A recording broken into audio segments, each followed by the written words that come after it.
Good morning, ladies and gentlemen. Thanks for coming to the White House for your daily briefing.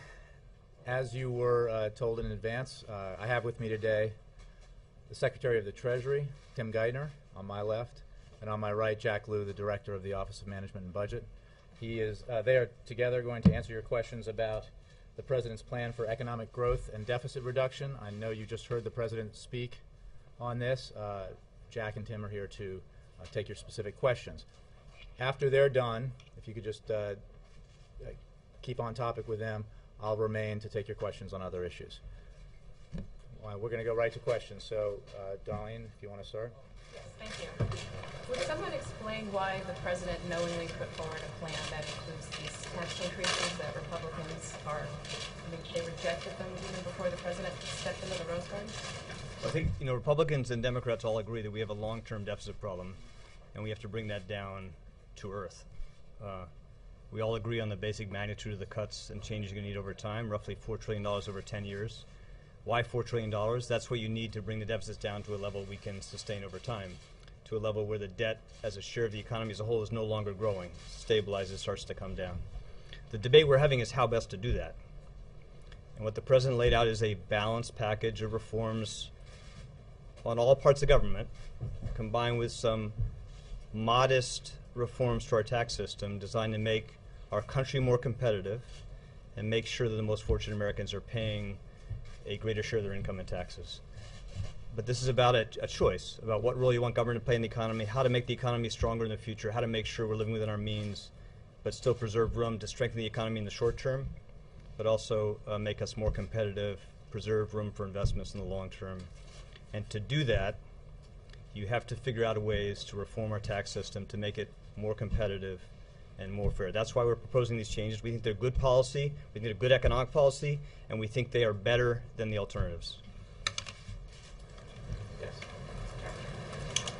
Could you explain more about how the Buffett rule would work? The President made reference to it in the Rose Garden, and none of the materials spell out how much revenue it would raise or any details about it, and it seems like an important part of the plan that he's trying to emphasize. Well, what the President's proposed is that Congress shape comprehensive reform of the individual and the corporate tax system.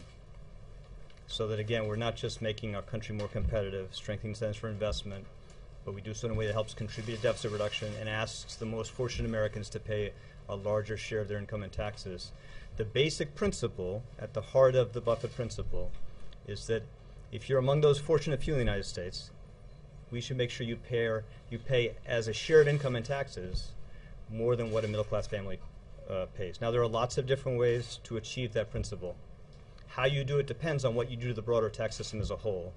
We're not going to give the Congress a detailed proposal for how to meet that specific principle now because there's lots of different ways to do that. But we think it should be the basic foundation of tax reform, and we're going to fight to make sure that's part of what Congress considers and ultimately delivers.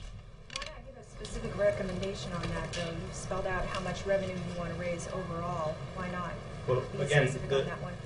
In some ways you could say we're having a debate about whether you should try to reform the overall system, corporate and individual, to meet the basic principles laid out in the President's proposal, or you should try to get more revenue out of the current system. Now, the President did lay out very, very detailed set of changes, specific changes for individuals and corporates, if we're trying to get more revenue out of the current tax system. But I think the best strategy for the country is to try to reform the overall system so that we're bringing rates down where we can. We're limiting all the wasteful subsidies and preferences in the tax code. We're helping contribute to deficit reduction, but make the economy more competitive in the long run. And again, we're going to make the system overall more fair than it is today. And we think that's the best way to go. And again, we think it's better than the alternatives. Also, can I ask you a question about the European crisis? You've said that the Europeans have the firepower to tackle this crisis. Is there the political will there? And how worried are you that this is going to spill over to the U.S. economy at a time when the economy is already very fragile? Europe's obviously under a lot of pressure, and they've faced a lot of challenges, and it is affecting us. It's affecting confidence here and around the world, not just in Europe. And we have a huge stake as a country in helping them deal with those challenges. We have a huge economic stake, financial stake, and it is not in the interest of the United States for Europe to be weakened by a protracted economic and financial crisis. So we are working very closely with them and being very supportive, and as they try to craft a more effective strategy. You asked the question, is there political will there? I believe there is. It's not a question of the financial resources, the economic resources of that great continent.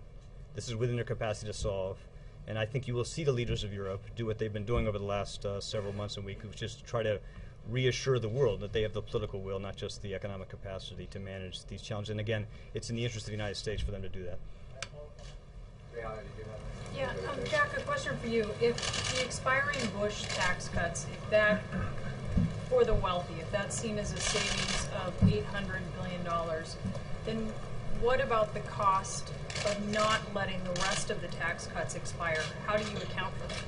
So the way we constructed our approach was to start from what would be the consequence of having all of it be extended, and then we said that the top rates should not be extended. The top rates cuts should not be extended. So we've now projected what the impact on the deficit and the debt is of having the middle class tax cuts continue. And a balanced approach will give you the ability to let the middle class tax cuts continue, and if you enact the entire program that we've proposed, bring our deficit down to the low twos, like 2.3% of GDP at the end of this period, and keep the debt as a percentage of GDP in the low 70s instead of climbing up into a very dangerous range. So we've encompassed it by putting in the baseline the assumption that that would be extended. So it's factored in there. Yes, it is factored in. Okay. Secretary Geithner, just a couple questions. One, are you maintaining that $1.5 trillion in tax increases, all of which would be on the top two tax brackets, as I understand it, will have no adverse impact whatsoever on job creation? Well, again, our proposal is, through comprehensive tax reform, individual and corporate, to make the current tax system of the United States better for investment, better for growth, and more fair to average Americans. And if Congress were to meet those basic principles he laid out, then I'm very confident that the modest changes we're suggesting in terms of revenues would make the economy stronger in the long term, not weaker in the long term. Now, obviously, you want to do it carefully, and that's why the President laid out those specific principles. It is very important that we find a way to get Congress to make this tax system better for growth, better for investment in the United States. Lots of different ways to do that, but we want to make sure we meet that basic test. Remember, we're a very large economy, and we're talking about estimates over 10 years. And $1.5 trillion in revenues, relative to what would happen if you just extend all the Bush tax cuts, is roughly 1% of the entire output of the American economy over that period of time. It is a modest change in revenues, and if you do it sensibly through tax reform that strengthens investment incentives, you'll make growth in the United States stronger, you'll make people more confident in the future, more likely to invest here, and that's something we should all be working towards. Okay. I just wanted to ask one other question. As I wanted to give you an opportunity, there's a big splashy book out this week called Confidence Men, which talks about you, portrays you as a cagey political operator. But I know you're going to take issue with your portrayal, and I'll give you a cagey political operator. Those might be my words. Yeah. But there is what my mother would say. There is a memo written in February 2010 by White House Senior Advisor Pete Rouse, who talks about, it's a year one review, it looks at the economic plans, and it talks about a number of efforts by, in his view, the economic team here in the White House to kind of slow roll for the president's orders. But it does say, once a decision is made, implementation by the Department of the Treasury has at times been slow and uneven. And that, along with the other factors, adversely affect execution of the policy process. So if you could respond to the book and also what Pete Rouse said about your execution. Well, obviously I do disagree with that characterization. I haven't read this book, but to borrow a phrase, I live the reality. And the reports I've read about this book bear no resemblance to the reality we live together. No resemblance. Okay. Specifically, though, Mr. Secretary, did you slow walk on the president's effort to reorganize banks? Absolutely not. And I would never do that. I've spent my life in public service. My great privilege to serve this president, and I would never contemplate doing that. But again, I live the original, and the reality I lived, we all lived together, bears no relation to the sad little stories I heard reported from that book. On the deficit plan, do you, specifically the President's been talking about fair share, everyone paying their fair share.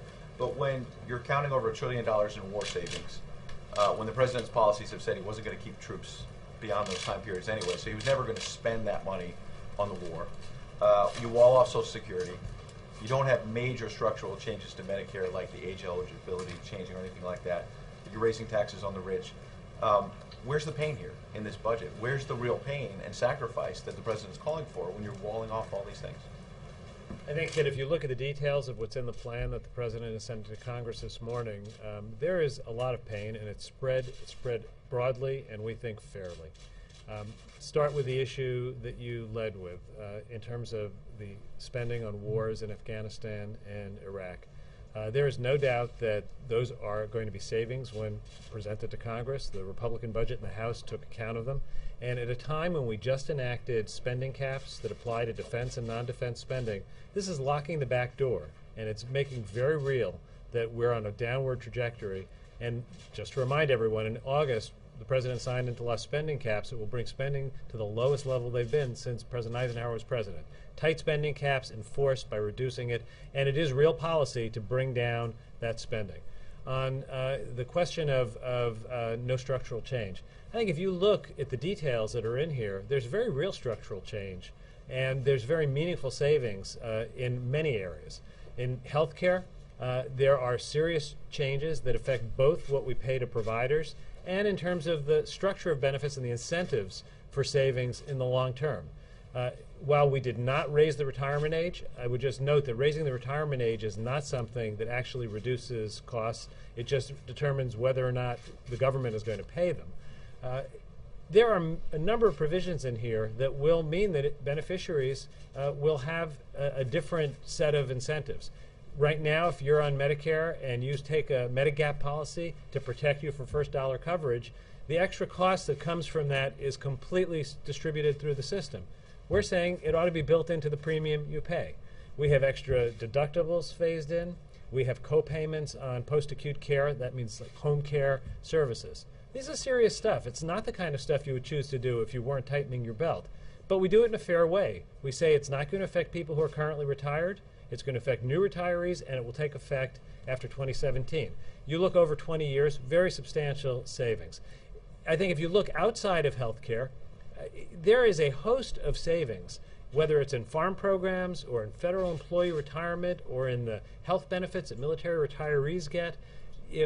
These, in a normal budget environment, would be considered $257 billion of pain. So I just urge you to look at the details. I think what the President did do is he put a plan that's balanced, that he says we shouldn't ask unfairly those who are retired to pay the burden. We shouldn't ask unfairly either farmers or federal workers. We should ask everyone to have shared sacrifice, and the tax piece is part of that. Yes, Chris. Just following up, talking about Social Security specifically, the President, by his own admission, has said that this is a program that does need to be looked at and reformed.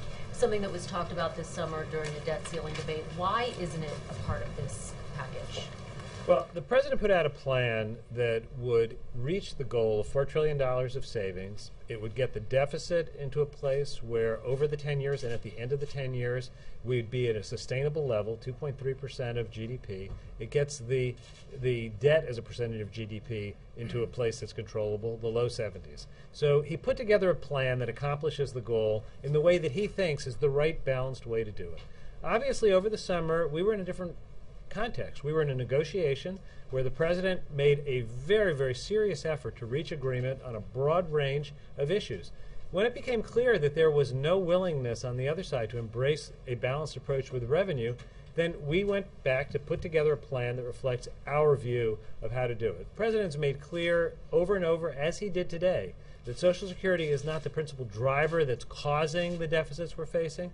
Our real challenge in Social Security is to have a balanced approach that will, without slashing benefits, protect the program as it should be for 75 years. And he remains open to working on a bipartisan basis to do that. So it doesn't belong here, but it's very much a subject for future discussion. And since we have you both here, the President has said that his jobs plan is insurance against going into a double-dip recession. How much concern do you have about delving back into another recession?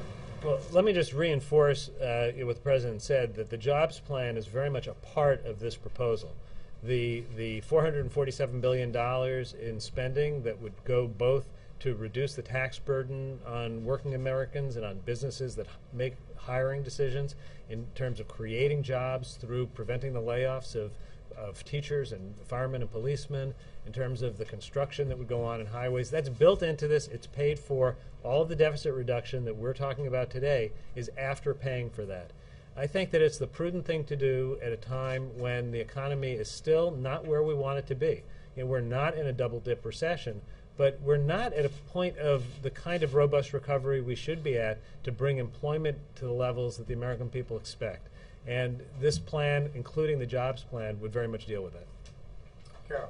Can you guys clarify the president's veto threat? Would he veto any bill that does not have revenues in it, or is it only if it doesn't also the Medicare? I think the president's statement, if you look at it, it speaks very clearly to, he said he would not support a bill that he thinks is unfair and unbalanced, and he said he would veto a bill if it cuts benefits that people are relying on for Medicare without a balanced component in revenues. So we could end up with a situation where you'd have an end product that doesn't have any revenues in it as long as it didn't have Medicare. I don't want to address hypotheticals. Today, the president is sending to Congress a balanced, comprehensive plan that overachieves the goal of the Joint Committee and gives the Joint Committee a blueprint as to how to solve a problem that would get us pointed in the right direction in terms of fiscal policy. We think Congress should do it in a balanced way. Mark. Gentlemen, can you explain whether the Buffett rule is another level of AMT? The Buffett principle is like thinking about, it's a bit, one way to think about it is to say that Americans who are fortunate enough to make over $1 million should, as a share of their income, pay a minimum level that is no lower than that paid by an average middle-class family. Lots of different ways to do that. I wouldn't call it what you called it. I call it what I said, but it's a sensible. Again, why should we? You know, we're going through a tough period as a country. We got a lot of challenges ahead. Why should you say to the American people that we're going to solve our long-term fiscal problem by adding to the burdens of the middle class, or by letting the most fortunate Americans pay a smaller share of their income than does an average middle-class family? I don't think it makes sense. And what we're proposing is that we think something basically fair. We think it's good economic policy, and again, it's better than the alternative. If you think about it again, if you try to return this country living within our means, if you try to restore financial soundness to the basic fiscal trajectory of the United States, and you do so without modest changes in revenues, then you're just adding to the burden of people that have already borne so much of the burden of this crisis and a long period of very little growth in median incomes. So again, we think it's a basic fair principle and better than the alternatives we've seen. Are you able to say what the Buffett rule tax rate would be? No, because it depends on what happens to the shape of tax reform. Again, we're proposing this as a basic principle that should be the foundation of tax reform. There's lots of different ways to achieve it, but it depends on the overall result or the options, the alternative you look at in tax reform. Remember, the president's principles are that you want to lower marginal tax rates, clean up and eliminate all the wasteful subsidies, spending, tax expenditures in the tax code, help make incentives for investment in the United States stronger so that we're more competitive over time, bring down those long-term deficits, and as part of that, make sure the system is more fair. So how you achieve that principle, the Buffett principle, depends on the shape of the basic reforms. Could you clarify what the president said on the fees on banks relating to TARP? Maybe I missed it in all the briefings last night. That's a proposal that we had in the president's budget back in February, and that proposal is designed to make sure that if there are any losses from the emergency actions we took to put out the financial fires of 08 and 09, that we recover those losses in the form of a fee on the institutions that benefited most directly from those programs. But that's been a long-standing proposal in our budget. 10 basis points for banks that have assets over $50 billion. That's the structure we proposed to do it, and again, that was in the President's budget in February. But this wouldn't add to revenues. This would just make you whole from TARP. Well, not quite the way you think about it. If Congress did not legislate a fee like this, then if we ultimately realize losses on the emergency programs, then those would add to the deficit. So by proposing this fee, we try to make sure that doesn't happen. And again, that's a very important principle that underscored financial reform from the beginning, which is that the largest institutions that benefited most directly from the financial emergencies bear the costs of the resolution. Do you have an estimate of how many millionaires currently pay an effective tax rate that's lower than, say, 28 or some middle-class tax rate? I think you're going to find the world rich in examples and illustrations about what average effective tax rates are as you go up the income chain. But it depends what your profession is in many ways. You know, there's lots of people who make more than $1 million a year who their income is in the form of wages and salaries, and they pay much higher marginal tax rates. But there's a lot of people whose income comes predominantly in the form of dividends on investments, and those Americans pay much lower tax rates. So it really depends on what is your profession, where's the source of your income, what's the specific circumstances you face, and the averages won't really capture that. We got a couple more on this. Alexis, and then Andre. Can I just ask, there are some special interests in Washington that are trying to calculate whether they would be better off if there's gridlock and then sequestration later. Can either of you comment on what would be the risk as the president sees it, or the downside of trying to game it looking ahead at that prospect? I don't know any serious policymakers on either side of the aisle who think sequestration is a good place to go. It was designed to be something that would have bad consequences wherever you look, because it is not a serious set of policies. It's an across-the-board cut. It would lead to cuts in domestic programs. It would lead to cuts in defense. It would lead to cuts in Medicare that are not based on specific policy decisions, but just taking a slice off of everything. Undoubtedly, there are interests in Washington who can figure out what that percentage is and say, rather than lose something that isn't adding to the general economic well-being, I will oppose, the specific things that hurt me and have this kind of broadly shared pain. I haven't heard Republicans or Democrats in positions of authority advocate that. I think that if you look at where we're headed, right now we have a joint committee that's working towards a target of $1.5 trillion of deficit reduction. I think that that is something that they see as being their job, because the $1.2 trillion of sequestration would be bad. What the president's saying today is that's a minimum, but that's not the right endpoint. That would not get us to the place where the deficit as a percentage of the economy and debt as a percentage of the economy wouldn't, in the way we should, address the problem. What he's putting forward today is a balanced plan. There will be a lot of interests that say, this is goring my ox, but that's what it's going to take to make policy. It's going to mean picking and choosing and making choices. So we've tried to do it in a way that we think is balanced and fair, that reflects a serious set of policy judgments and is not a kind of mechanical spread pain everywhere, even where it shouldn't belong, which is what sequestration by its basic design does. Can I follow up one question? Sure. Mr. Secretary, what do you think Standard & Poor's reaction will be to this number in terms of their concern of $4 trillion and the downgrade? I don't know, but I would say that if you step back and you look at the basic economics or the financial requirements, what we're trying to do, what this proposal does is meet the critical test of restoring financial soundness to the United States of America, because what it will do is, and it's a very detailed list of proposals, would bring our deficits down, as Jack said, to a level below 3% of GDP, which is a level that's sustainable over the long run, because it allows the debt burden to stabilize and start to fall as a share of the economy. Now, it will not solve all the problems facing the country. There are still other things we're going to have to deal with as a country, but all those things are going to be harder unless we put in place a set of long-term fiscal reforms that allow Americans, investors around the world, to know that this political system is able to return to living within our means. So it'll meet that critical test for financial prudence, for financial soundness. Andre. Thank you, Jay. A technical question and an international political question. The technical question, have you gentlemen estimated how much of a primary surplus you need to handle the problems in the medium term?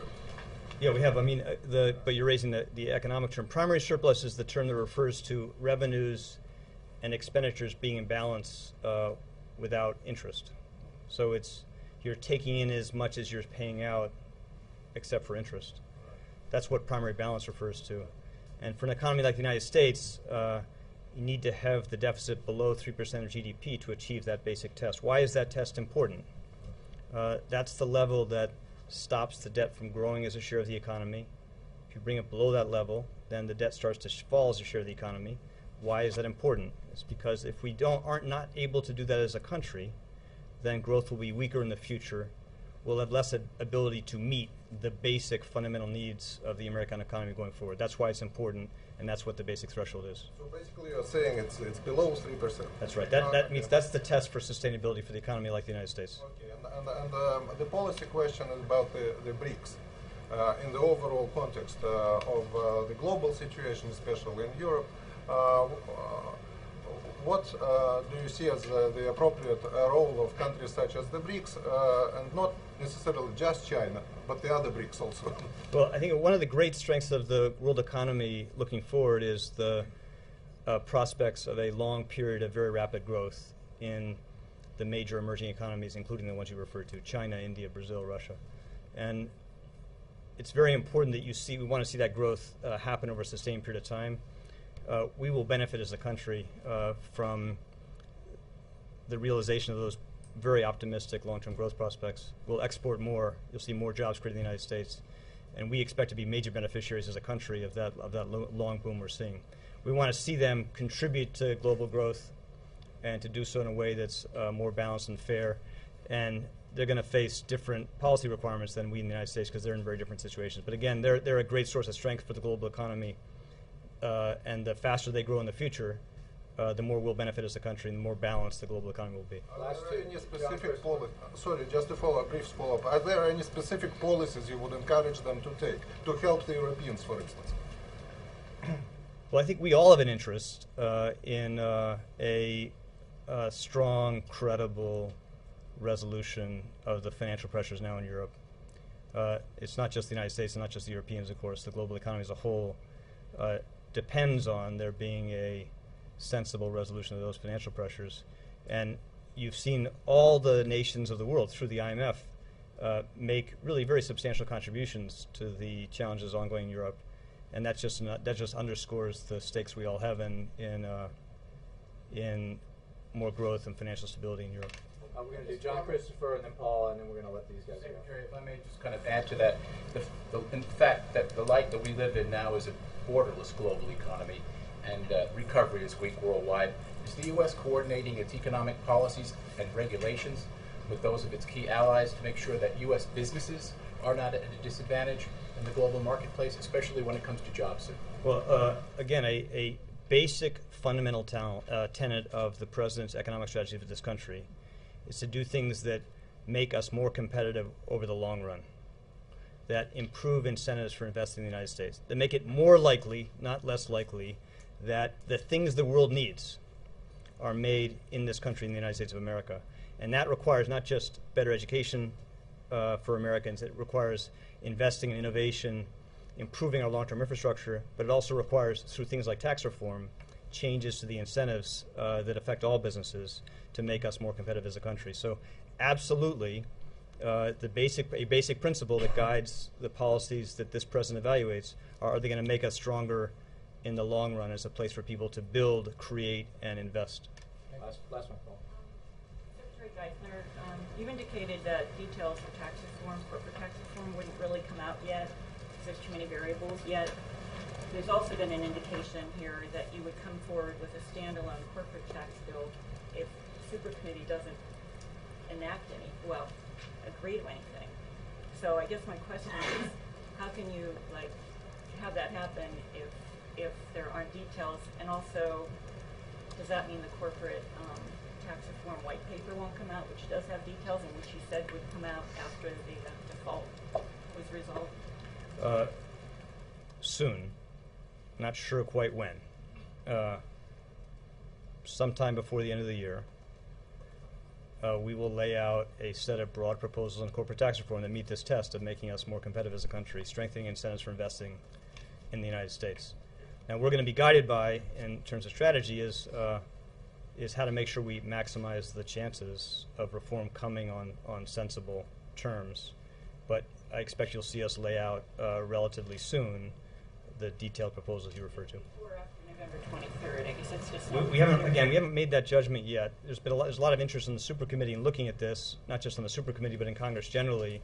And we've been talking, very actively to all the principal parties involved. We'll keep doing that. But again, what we're going to be guided by in terms of when and how we advance the specific proposals is what's going to maximize the chances we get something done on terms that we can support, again, to meet this basic test, which is to make the country stronger over long term, make sure that we're improving incentives for investing in the United States. Thank you, guys. Thanks.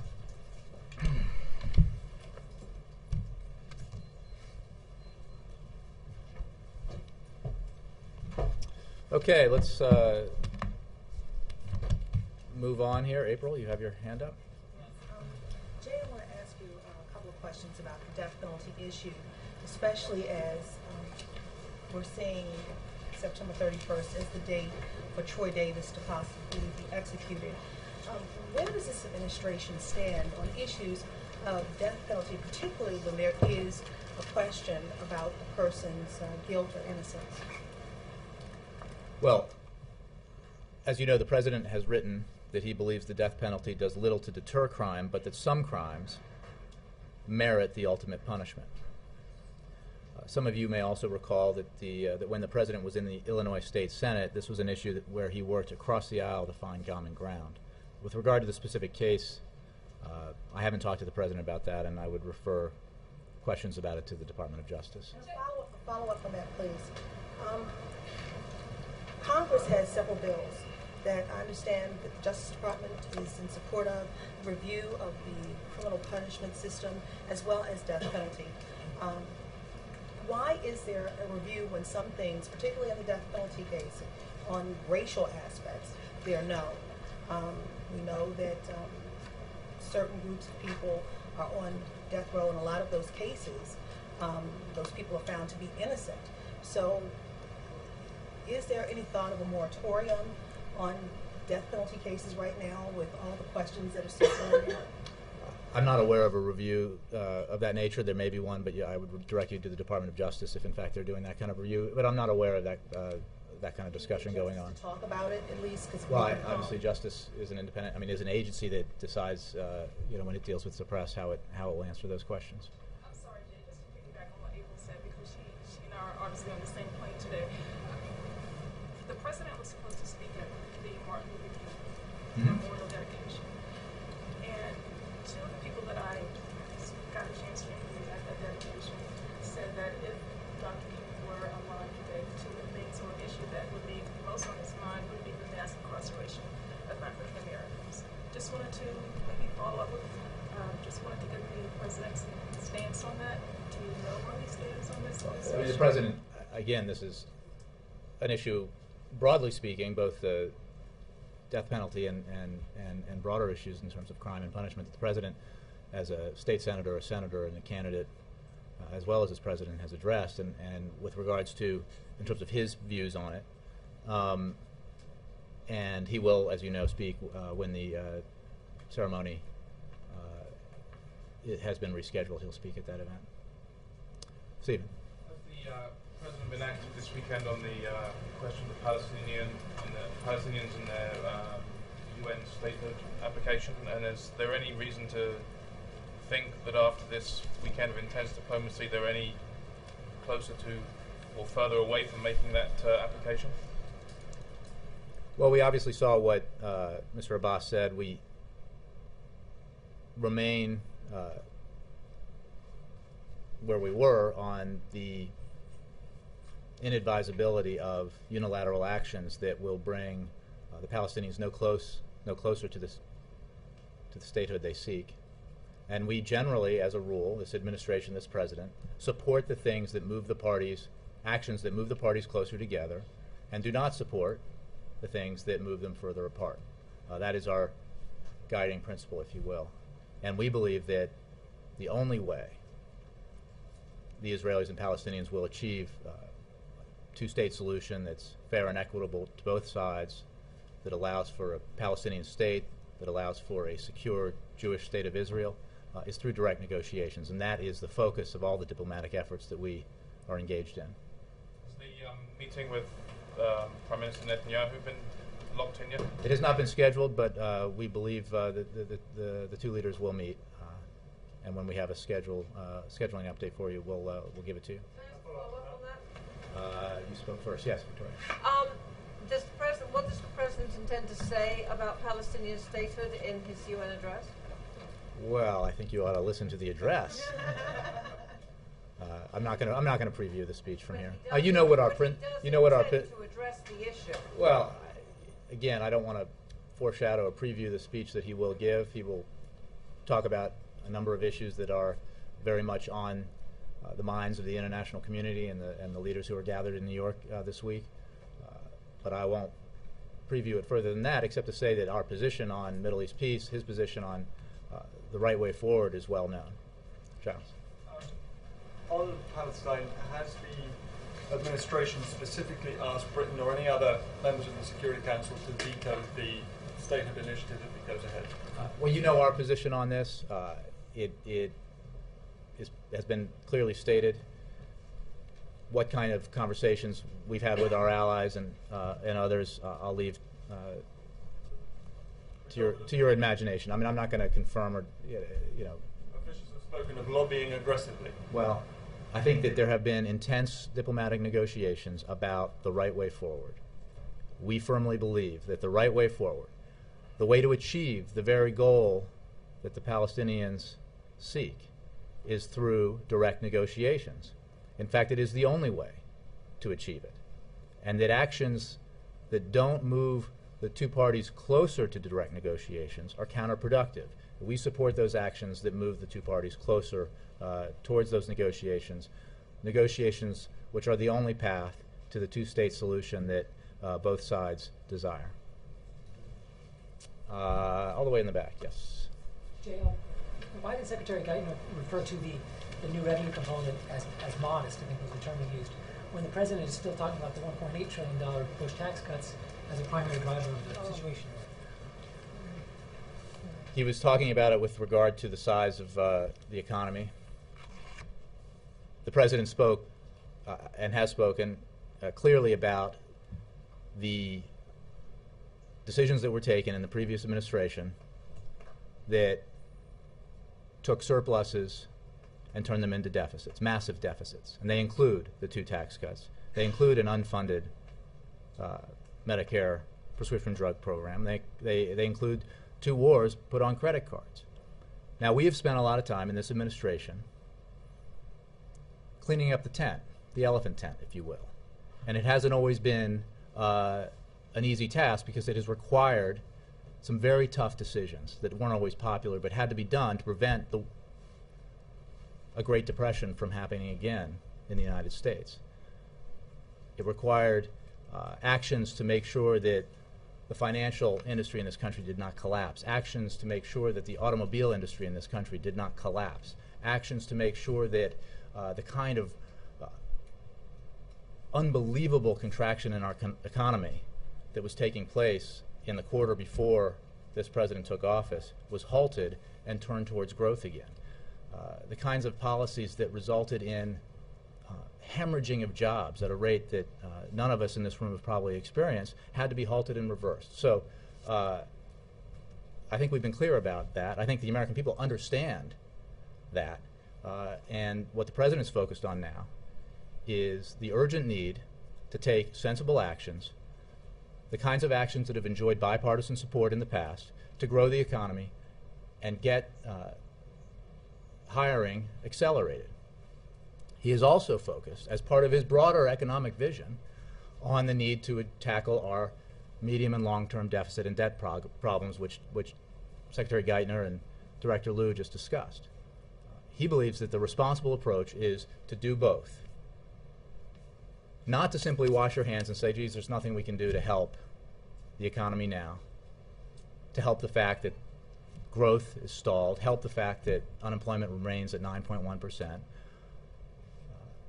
and only focus on the medium and long-term issues. He believes you have to do both, and that's what leadership requires. Jake, and then yes. I just wanted to give you the opportunity to respond to the book, this Ron Suskind book, which the entire, well, it seems like almost the entire White House participated in. You guys gave the author a 50-minute interview with the president. It seems like you did first-person interviews with most, if not all, of the senior players involved. He paints a picture of a president who is rolled by his advisors and at times does not make tough decisions when asked, and I wanted to make sure you had an opportunity to respond. Thanks for that. Look, I too have not read the book, although I've read a lot about it. What we know is that very simple things, facts that could be ascertained, dates, titles, statistics, quotes, are wrong in this book. So I think that, in fact, one passage seems to be lifted almost entirely from Wikipedia in the book. I think based on that, I would caution anyone to assume that if you can't get those things right, that you suddenly get the broader analysis right. That analysis is wrong. Tim Geithner, who lived it, just told you that it bears no resemblance to the reality he lived. And what I just talked about goes right to that.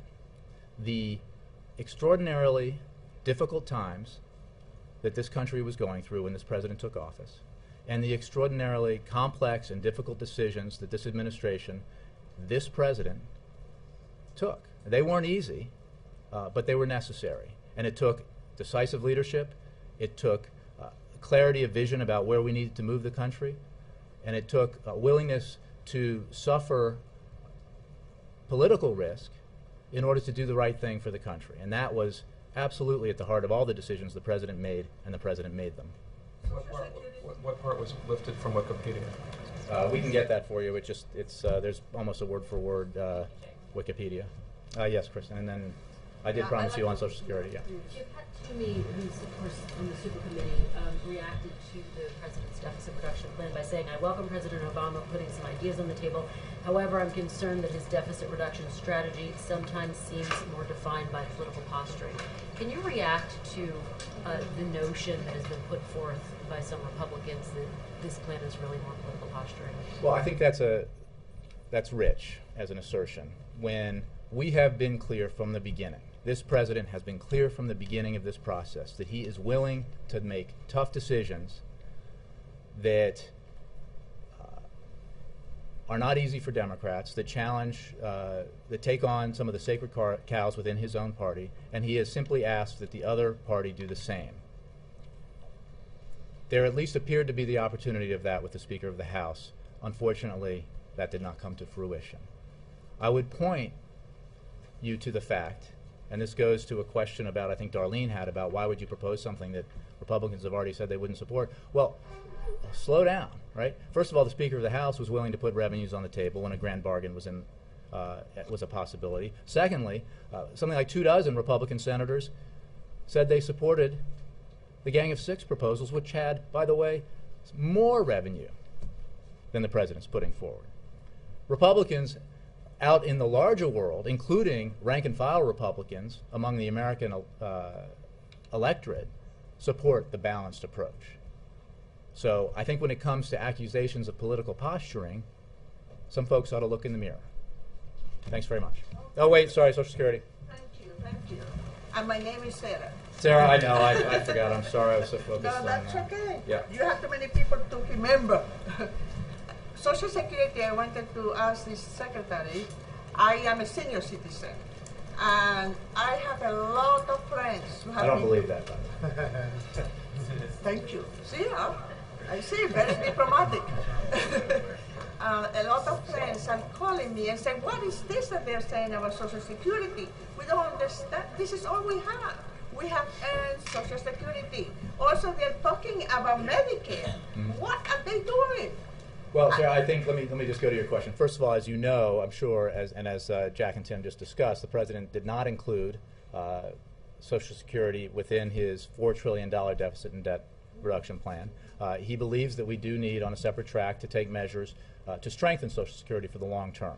But let's be clear, it is not in this proposal.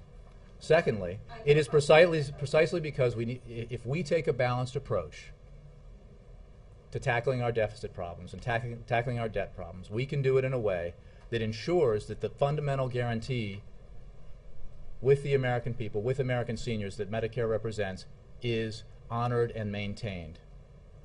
What happens if we don't take a balanced approach, and if we follow the prescriptions that others have put forward, is that you have to end Medicare as we know it. You have to voucherize the program. You have to basically say, seniors, here's what you get, the rest is up to you, you're on your own. That's obviously not the right answer as far as we're concerned, as far as the president is concerned, which is why he has taken the approach he's taken. Thank you all very much.